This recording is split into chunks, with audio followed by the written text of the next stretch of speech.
राधे जय राधे राधे, जय राधे जय श्री राधे।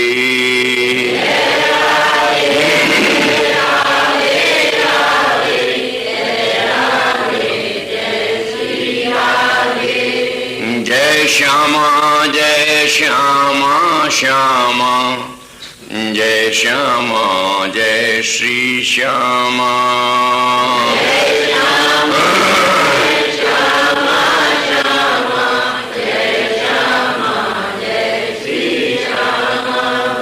राधा वल्लभ कुंज विहारी, मुरलीधर गोवर्धन धारी।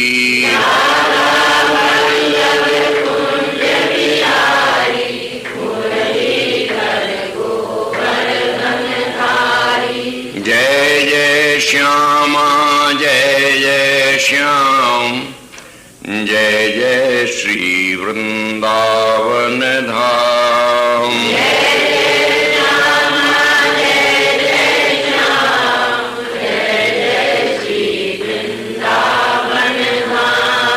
जय जय श्री वृंदावन धाम।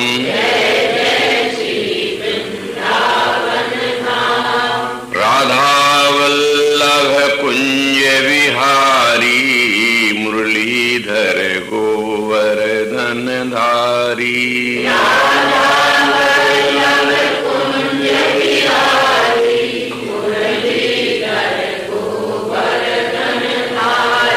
जय जय श्यामा जय जय श्याम, जय जय श्री वृंदावन धाम।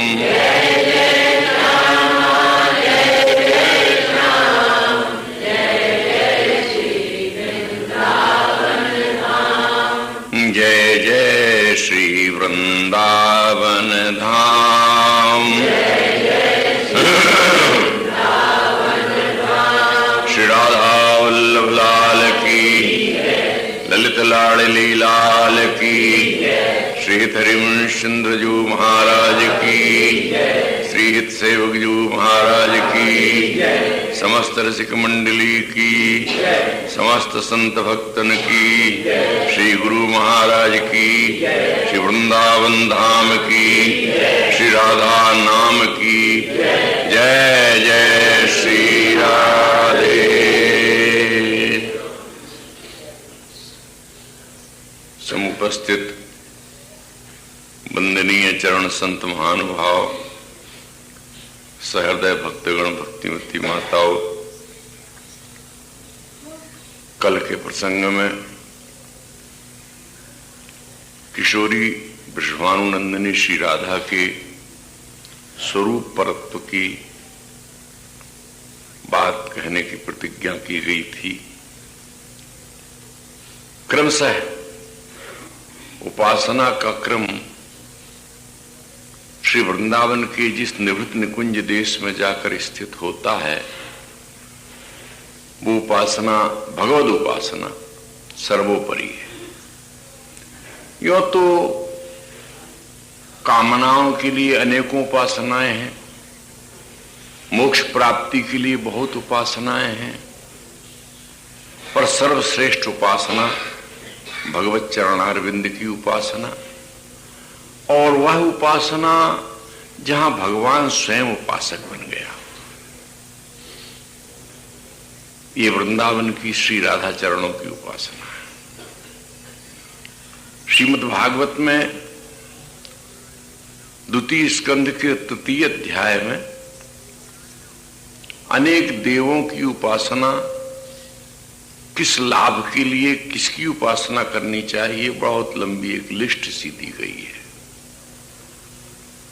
और अंत में वो लिस्ट में जैसे किसी को रूप चाहिए तो गंधर्व की उपासना करे, सतीत्व चाहिए तो उमा सती की आराधना करे, आयु चाहिए तो अश्विनी कुमारों की आराधना करे इत्यादि। अंत में वो कहते हैं कि अकाम सर्व कामो वा मोक्ष काम उदारधि तीव्रेण भक्ति योगे ने यजेत पुरुषः परम। उपासक चाहे अकाम हो, कोई कामना ना हो, सकाम हो, कुछ कामनाएं हो, सर्व काम हो, कामने कामना भर रही हैं, पुत्र की, धन की, इसकी उसकी, लोक की, परलोक की। और अकाम हो, कोई कामना ही नहीं हो जिसको। इन सब को परम पुरुष भगवान श्री कृष्ण की ही भक्ति मार्ग से आराधना करना चाहिए। तीव्रेण भक्ति योगेन, यहां तीव्रतम भक्ति योग, अनन्य भाव से भक्ति योग को तीव्र भक्ति योग कहा गया। क्योंकि जहां भक्ति सशल्य हो जाती है, जैसे हमने पादत्राण तो पहन लिए पर उसके पेंदे से एक कांटा भी चुभा हुआ है, वो हमको मार्ग नहीं चलने देगा। ऐसे ही आपने अपनी उपासना में अनन्य श्री कृष्णोपासना को छोड़कर और भी कुछ उसमें मिला लिया है, तो वो उपासना का एक बाधक ही स्वरूप बन जाएगा।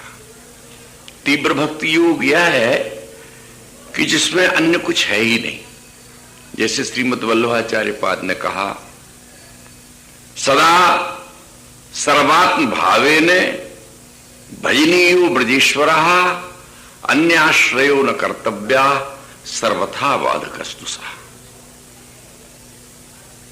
भगवद उपासक को सदैव और सर्वात्म भाव से अपने मन प्राण इंद्रियों के मनोयोग पूर्वक सर्वात्म भाव से केवल आनंद कंद श्री कृष्ण के ही चरणों की आराधना करना चाहिए। भजनीयो ब्रजेश्वर, ब्रजेश्वर की आराधना करते हुए अन्य आश्रयो न कर्तव्या, अन्य किसी का आश्रय नहीं करे, क्योंकि यह अन्य आश्रय तीव्र भक्ति योग में बाधक है। एक माता ने हमको सुनाया, बोले दो सेठ दलाली का धंधा करते थे। एक सेठ के एक नौकर था, एक सेठ के दो नौकर थे। दलाली के धंधे में झगड़ा हो ही जाता है। झगड़े की बात उनके घरों में आई तो जिनके एक नौकर था वो दौड़ के गया और अपने सेठ को बचा लाया। पिटने से सेठ जी बच गए। और जिसके दो नौकर थे, रामू सोचता रहा कि श्यामू चला जाएगा, श्यामू ने सोचा रामू चला जाएगा, न श्यामू गया न रामू गया, सेठ जी पिट के आ गए। बोले अरे तुम मेरे दो दो और मैं पिट के आ गया, देखो बुलाकी राम का एक ही, और वो बचा के ले आया। कहा कि सेठ जी क्षमा करें, मैंने सोचा वो जाएगा, उसने सोचा मैं जाऊं। ये जो दुविधा आश्रय होता है ना, पूरी तरह से अपने को निर्भर कर दे। इस प्रकार से अकाम और अनन्य होकर के तीव्र भक्ति योग के द्वारा परम पुरुष की आराधना करें। परम पुरुष श्री कृष्ण की आराधना में योग और क्षेम दोनों की परिपूर्ति हो जाती है। जो हमको प्राप्त है उसकी रक्षा होती है, जो अप्राप्त है उसकी प्राप्ति हो जाती है। और विचार करने वाले महापुरुषों ने तो कहा कि ईश्वर एक ही है, बाकी सब जीव तत्व है, स्तंभ से लेकर के ब्रह्मा पर्यंत। इसलिए कामनावश भले कोई किसी की आराधना करता रहे, पर आराध्य तो केवल एक ही है।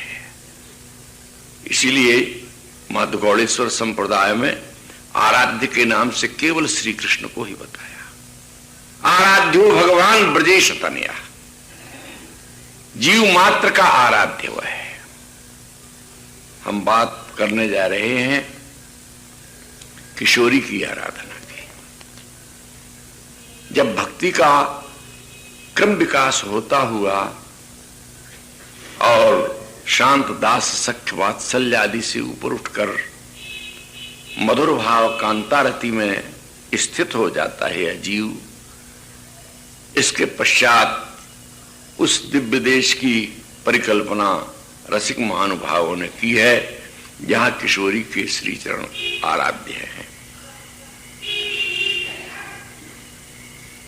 वृषभानुनंदिनी कृपा पूर्वक जो श्री वृषभानु राय के यहां प्रकट होती हैं, उनके प्रकट होने का कोई दूसरा उद्देश्य है ही नहीं, मात्र एक ही उद्देश्य है, केवल सहृदय रसिक जनों के हृदय का परिपोषण करना।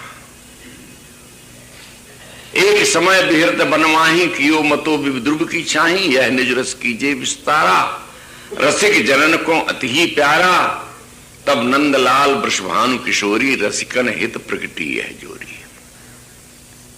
मैंने कल के प्रसंग में आपसे निवेदन किया था कि लीला दो तरह की है, एक नैमित्तिक की है, एक नित्य की है। नैमित्तिक की लीला में युगे युगे जुगल का प्रादुर्भाव होता है, भगवत का प्रादुर्भाव होता है, उसमें ऐश्वर्य और माधुर्य सब कुछ रहता है, उसमें असुरों का संहार भी है, उसमें गोचारण भी है, उसमें बालकेली भी है, और उसमें विराट रूप का प्रदर्शन भी है, गोवर्धन धारण भी है, तहां ब्रजवालाओं के साथ मधुर मधुर हास्य है, विनोद है, ठिठोली है, लीलाएं हैं। लंगर मेरी गागरी फोर गयो, सखी जाने कहां सो अचक आए मेरी गागरी फोर गयो, ये भी है। नई चुनरिया चीर चीर कर निपट निडर पुनी आंख दिखावे, देख वीर मेरी कोमल बैया दो कर पकड़ मरोर गयो। एक गोपी दूसरे से अपनी व्यथा का निवेदन कर रही है। कह लो कहो कुचाल ढीठ की, नाम ले तुमरे जिया कांपे, नारायण में घनो बरज रही मोतियन की लर तोड़ गयो, लंगर मेरी गागरी फोर गयो। तो नैमित्तिक की केली में ऐश्वर्य भी है और माधुर्य भी है, वहां अधिकार भेद है। और नित्य की लीला में उसमें केवल शुद्ध मधुर मधुर रस ही है। इसलिए महापुरुषों ने कहा ये महामधुर रस श्री वृषभानुनंदिनी के आश्रय से ही प्राप्त होता है। एक संप्रदाय विशेष वृषभानुनंदिनी को भी नैमित्तिकी लीला में होने के कारण सर्वाराध्य नहीं मानता, परंतु वहां पर एक बात कहने की है, नैमित्तिक लीला के बिना नित्य लीला सिद्ध नहीं होती है। हम जिस राधा नाम का उच्चारण करते हैं ये भी निमित्त से ही प्रकट है। पुराणों में राधा नाम आया, पुराणों में राधा नाम आया, और जहां पुराण आ गए वहां निमित्त बन गया, क्योंकि पुराणों में नैमित्तिक की लीला ही है। अस्तु, ये जो श्री राधा तत्व है ये रसिकों का ध्येय है, ये रसिकों का प्रिय है, ये रसिक हृदय जनों का हृदय, रसिक हृदय के सद्भक्तों का, रसिकों का एकमात्र प्राणाराम है, जिनका प्रादुर्भाव वृषभानु भवन में हुआ। राधा सुधानिधि के प्रथम श्लोक में नाम न लेकर के उसको सर्वनाम से प्रारंभ किया। यस्या नैमित्त की लीला से बात प्रारंभ हुई, नित्य का आगे वर्णन आवेगा। यस्या कदापि वसनांचल खेलनोत्थ, धन्याति धन्य पवनेन कृतार्थमानी, योगीन्द्र दुर्गम गतिर्मधुसूदनोपि, तस्या नमोस्तु वृषभानुभुवो दिशेपि। यस्या जिसका, जिसके, सर्वनाम से प्रारंभ किया, कदापि, कदा अपि, किसी भी काल में। यहां कदापि कहने से नित्यत्व का बोध कराया। ऐसा नहीं है कि किसी युग विशेष में ये लीला हुई, ये अवतार हुआ, नहीं, ये युग युग में होता रहता है, और जो युग युग में होता रहता है वो नित्य होता है। वृंदावन नित्य है, बरसाना नित्य है, गोवर्धन नित्य है, ब्रज की भूमि नित्य है। महाराष्ट्र के एक बड़े अच्छे विद्वान हुए हैं, हरिसूरी, इन्होंने भक्ति रसायनम नाम का एक ग्रंथ लिखा है। उसमें मृत्तिका भक्षण की अनेकों उत्प्रेक्षाएं की हैं, 20-22 उत्प्रेक्षाएं हैं। ठाकुर ने मिट्टी क्यों खाई? तो कई कहते हैं कि अब चूंकि रजोगुण के कार्य करने हैं इसलिए रज को खा करके उन्होंने अपने में रजोगुण लिया। कई कहते हैं भक्तों की चरण रेणु है, ये बड़ी आस्वादनीय है, देखें इसमें क्या स्वाद है, इसलिए ठाकुर जी ने मिट्टी खाई है। ऐसी अनेकों उत्प्रेक्षाओं में एक उत्प्रेक्षा ये आती है, वो कहते हैं कि ठाकुर के रूम रूम में अनंत ब्रह्मांड है, और इन अनंत ब्रह्मांडों में अनंत भक्तों का निवास है। उधर में अनेक ब्रह्मांड है, रोम रोम में ब्रह्मांड है, इनमें भक्तों का निवास है। और जो श्री कृष्ण के भक्त हैं वे उनकी चरण रेणु अवश्य चाहते हैं। इसलिए अपनी ब्रज की इस पावन चरण रेणु धूलि को उन भक्तों के समीप तक पहुंचाया। क्यों? बोले ये विशेषता की बात है कि इस ब्रह्मांड को ही ये सौभाग्य प्राप्त है कि इसमें ब्रजभूमि है, वृंदावन है। उन अनंत ब्रह्मांडों में कहीं कोई वृंदावन नहीं है, कोई ब्रजमंडल नहीं है। तो उन अनंत ब्रह्मांडों में जहां ब्रजमंडल नहीं है, वृंदावन नहीं है, ये गोष्ठ वृंदावन की धूली, ब्रज की धूली पहुंचा करके उन भक्तों के प्रति प्रभु ने अपना स्नेह प्रकट किया है। तो ये वृंदावन धाम नित्य धाम है, सर्वोपरि धाम है। यहां कदापि कह करके किसी भी काल में बोले नित्य वृंदावन है, और उसमें ये लीला सदैव होती रहती है। किसका अंचल हिला? कदापि वसनांचल खेलनोत्थ, उनके वसन का अंचल खिल उठा। वायु के प्रवाह से श्री अंग में धारण जो भी साटिका है, साड़ी है, ओढ़नी है, वो हिल गई। पहला भाग्यशाली हुआ वो पवन जिसको किशोरी के वसनांचल के स्पर्श करने का सौभाग्य मिला। और वह पवन अंचल का स्पर्श करके आगे बढ़ा तो जहां प्रियतम किशोरी की कृपा की दर्शन की वांछा करते हुए प्रतीक्षारत हैं, उनकी नासिका को उसने स्पर्श किया, अंगों को स्पर्श किया।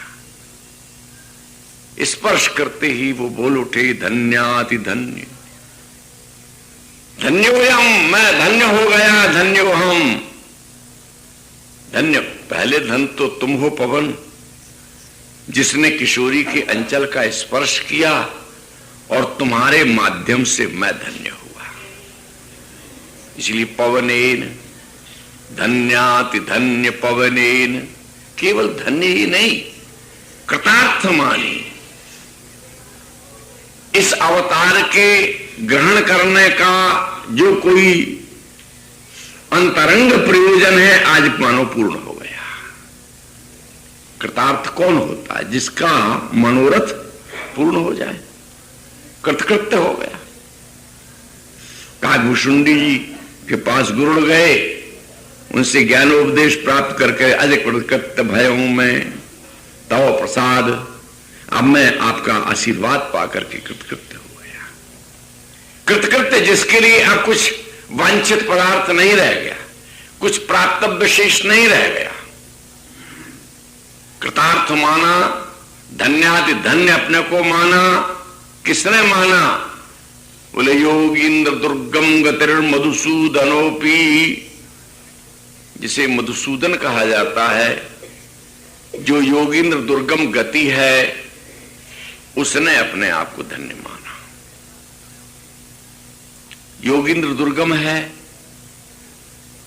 इस संबंध में तो तमाम पुराण इसका वर्णन करते हैं। श्री कृष्ण का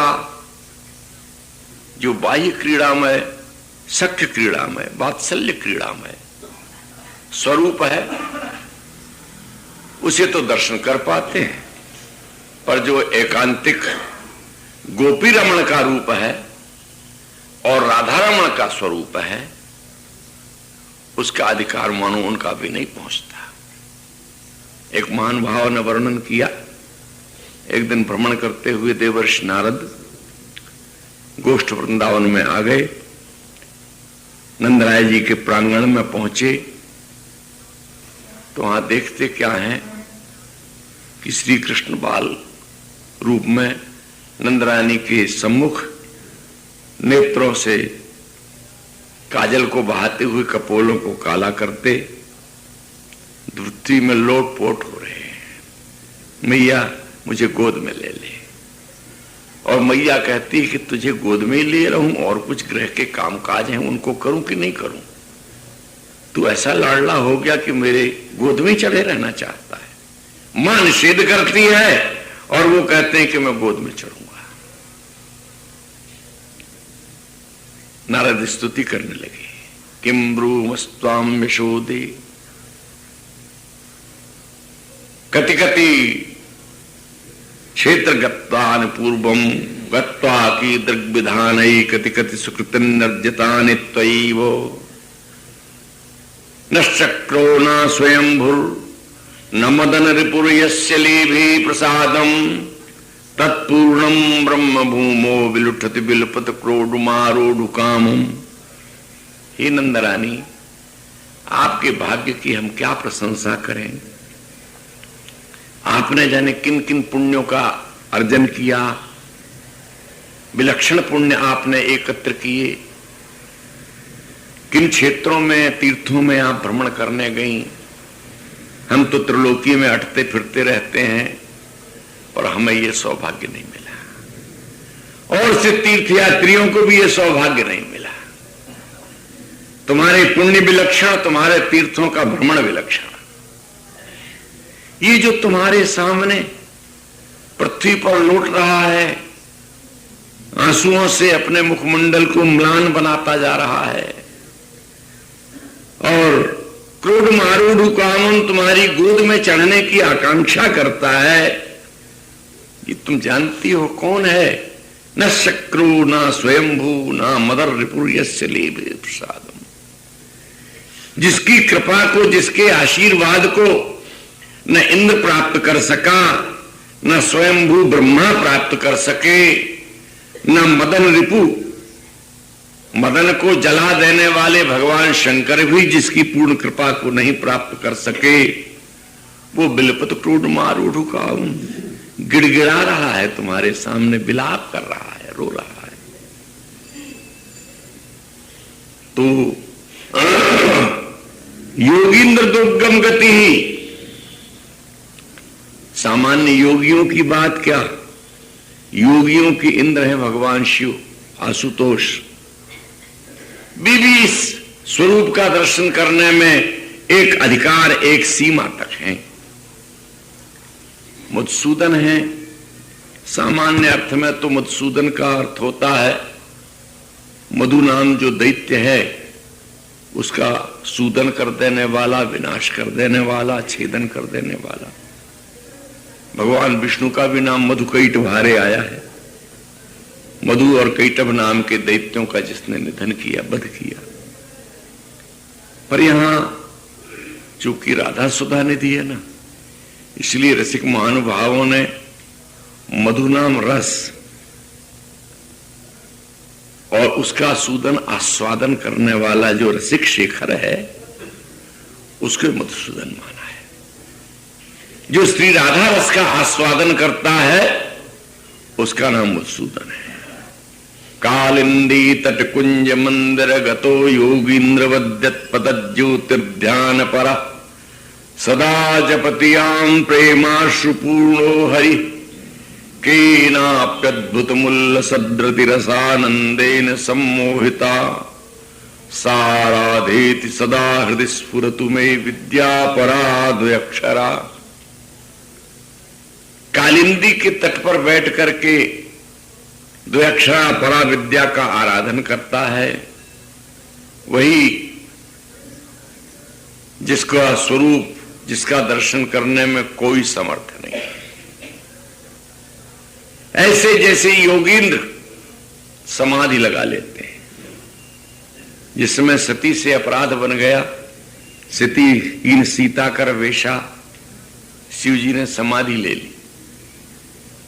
कितनी बड़ी समाधि थी, इतनी बड़ी समाधि किसी ने नहीं ली। यदि तुलसीदास जी महाराज झूठ नहीं बोलते हैं तो उन्होंने मानस में लिखा है, बीते संबत सहस 87 तजी समाधि शंभु अविनाशी। 87,000 वर्ष की समाधि ये योगींद्र। तो योगींद्र की समाधि जिस ध्यान में लगी हुई है, तद्वत कालिंदी के तट पर यह सौभाग्य कालिंदी को ही मिला। ये प्रेम रस की क्रीड़ा कालिंदी के तट पर हुई।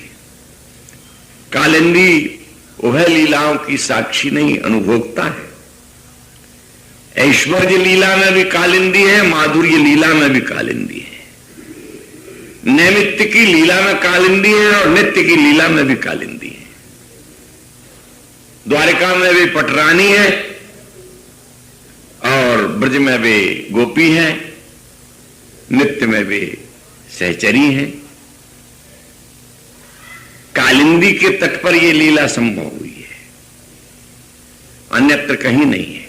भगवान के नाना अवतार है, यहां तारतम्य नहीं स्थापित करना है, पर रस देश का एक संकेत है। ये यमुना के पुलिन को ये सौभाग्य मिला। इसी तट पर बैठकर महानुभावों ने इस लीला का रस का अनुसंधान किया। सुंदर पुलिन सुभग सुखदायक, नव नव घन अनुराग परस्पर खेलत कुंवर नागरी नायक। शीतल हंस सुतारस बीचिन परस पवन सीकर मधु बरसत। बर मंदार कमल चंपक कुल सौरभ सरस मथुन मन हरसत। सकल सुधंग विलास परावधि नाचत नवल मिले सुर गावत। मृगज मयूर मराल भंवर पिक अद्भुत कोटि मदन सिर नावत। फिर निर्मित कुसुम शयन मधुपूरित भाजन कनक निकुंज विराजत। रजनी मुख सुख राशि परस्पर सुरत समर दो दल साजत। बिटकुल नपति किशोरी करुधत बुद्धि बल नीबी बंधन मोचत। नेति नेति वचनामृत बोलत प्रणय कोप स्वीतम नहीं सोचत। जय श्री हित हरिवंश रसिक ललितादिक लता भवन रंधन अवलोकत। अनुपम सुख भर भरित विवश असु आनंद वारि कंठ दृढ़ रोकत। ये यमुना पुलिन सुभग सुखदायक, जहां नव नव प्रकार से घनीभूत रूप से खेलत कुंवर नागरी नायक। नवल किशोरी नवल किशोर रसमयी क्रीड़ाओं में डूब जाते हैं। कालिंदी तटकुंज, ये कालिंदी के तट पर जो सुरम्य लता भवन है, आज तो उनका दर्शन प्रकट में जो था ओझल हो गया है। यूं मानना चाहिए कि इस युग का जीव अधिकारी नहीं है उनका।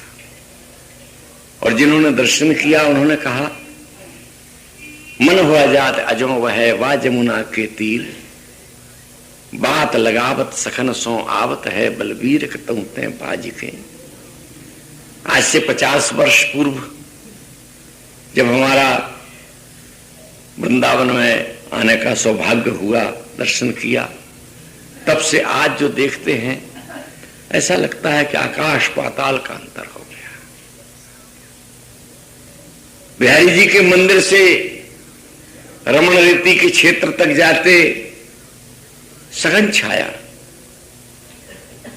और रज ही रज, बेरियों के वन, तमाल की लताएं, बीच में एक विश्राम स्थल था, परशुराम पुरिया रामकृष्णदास के प्रांगण में जो अब खंडहर के रूप में बाबा रामकृष्ण दास की कुटी खड़ी हुई है, स्वामी राम स्वरूप के बगल में, उनके रास स्थल के बगल में ये मकान, ये मंदिर, ये देवालय, ये धर्मशालाएं,